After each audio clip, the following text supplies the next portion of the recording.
let's talk about the real soundtrack of modern Italy. And I'm gonna bet it's not what you're picturing. So, when I say Italian music, what pops into your head? You probably go straight to, a big opera, right? Or maybe those old school crooners from the black and white movies. Perhaps even some traditional folk song with an accordion, yeah? Okay, hold that thought. Because, honestly, on the streets of Milan or Rome or Naples, the reality sounds, well, completely different. It's this really fascinating mix that tells a huge story about identity, about connection, and a culture that's changing right before our eyes. Let's get into it. Okay, so first things first. You've got to understand that for young Italians, music isn't just background noise. Not at all. It's like a fundamental part of their day. It's this daily ritual that really helps them figure out who they are and where they fit in. Just imagine it. It's like a constant companion. It's right there with them on the bus to school, it's playing through their headphones while they're studying, and it's blasting from a speaker when they're just hanging out with friends. Music is the main way they process their emotions, how they shape their identity, and how they feel like they belong to a group. It's just deeply, deeply personal. And this is where things get really interesting. It kind of reveals this central tension. It's like they're living in two different musical worlds at the same time. There's this constant push and pull between the massive global hits everyone knows and the music that's made right there at home in Italy. What's so fascinating is that these two soundtracks have totally different jobs, Italian music, that's like a cultural mirror. It's for when you want to reflect, to feel a really deep emotional connection, and it's all about the lyrics. But then you've got global music. That's the world's party playlist. It's pure energy, it's about what's trending, it's just a vibe. And look, don't get me wrong, international superstars are absolutely massive in Italy. Of course they are. Artists like Taylor Swift, Drake, they get millions and millions of streams. But they're usually chosen for that big, global sound, right? For the energy they bring to a party or a workout. It's not like they're sitting there doing a line-by-line analysis of the lyrics. So if you actually look at their daily listening habits, it's almost a 50-50 split.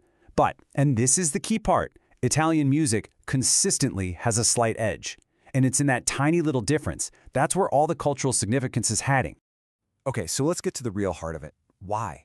Why does local music have such a powerful grip? Well, it pretty much boils down to one single thing, the power of the Italian language. For these listeners, the words are everything. There's this quote from the source material that just nails it. Lyrics are not just sounds, they are messages. Think about that. It's about getting every single word, every inside joke, every cultural reference, all the little nuances of emotion, with zero language barrier. It's like a direct line straight to the heart. So what are these messages about? Well, they're about real life. The biggest pop and rap songs in Italy right now, they're tackling all the stuff that's universal when you're young. Love, friendship, that awful frustration of not knowing what your next move is, the pressure from society, the works. When they listen, they're literally seeing their own lives reflected right back at them. And you can totally see this in their biggest stars today. You've got guys like Ultimo and Lazza, who are known for these super raw, personal, emotional lyrics. Then there's Sfera Ebbasta, who just perfectly captures the whole vibe of modern urban Italy. We're talking fashion, social media, all of it. And then, of course, you have a global powerhouse like Måneskin, who basically proved to everyone that you can be unapologetically Italian and still completely take over the world.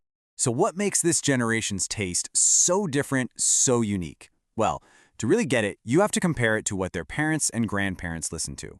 Because there is a very sharp dividing line between what's on their personal playlists and what everyone just considers a national classic. And right about now, you're probably thinking, okay, hold on. What about the legends? The classic singers like Lucio Battisti or Adriano Celentano that my parents or grandparents love? And that's a great question. Because yeah, those artists are still famous, but their role in the culture has totally shifted. Here's the most important thing to get. For young people today, artists like Lucio Battisti are part of cultural memory. They're icons. Everyone respects them. But they don't actively listen to them. That music belongs at a big family get-together or playing on the oldies station in the car. Their personal taste, the stuff they actually choose to put in their headphones every day, that's all about today's artists. All right, so we've established that this music is super personal. But here's the final and maybe most important piece of the puzzle. How does that deeply personal feeling transform into something bigger, something powerful and collective that an entire group shares? Well, these songs basically become the literal soundtrack to their lives. They get permanently wired to specific memories. You know what I mean? There's that one song that was just the song of the summer. Or the track that everyone was singing together in the main square. The music blasting from a scooter as it zips by. The music and the memory, they become totally inseparable. And there's actually a pretty clear pattern to how this happens. It all starts with one person feeling that emotional spark with a song. Next thing you know, a really powerful lyric gets dropped into a group chat. Or it becomes the perfect Instagram caption. Pretty soon, that one line becomes a common phrase, an inside joke that a whole generation gets. And boom, just like that, the song doesn't belong to one person anymore. It belongs to everyone. So when you boil it all down, it's pretty simple. If you really truly want to understand modern Italy, what they hope for, what they're afraid of, what their energy is like, you've got to listen to their music. It's one of the most direct, honest expressions of what it means to be young in Italy right now. And that really leaves us with this final thought. The soundtrack of Young Italy, it shows us a country that's always changing, that's embracing all these global trends. But at its core, it's a place that still deeply, deeply values the power of words, the importance of genuine feelings, and that unbreakable bond you get from a shared experience. So it makes you wonder, what does your soundtrack say about you?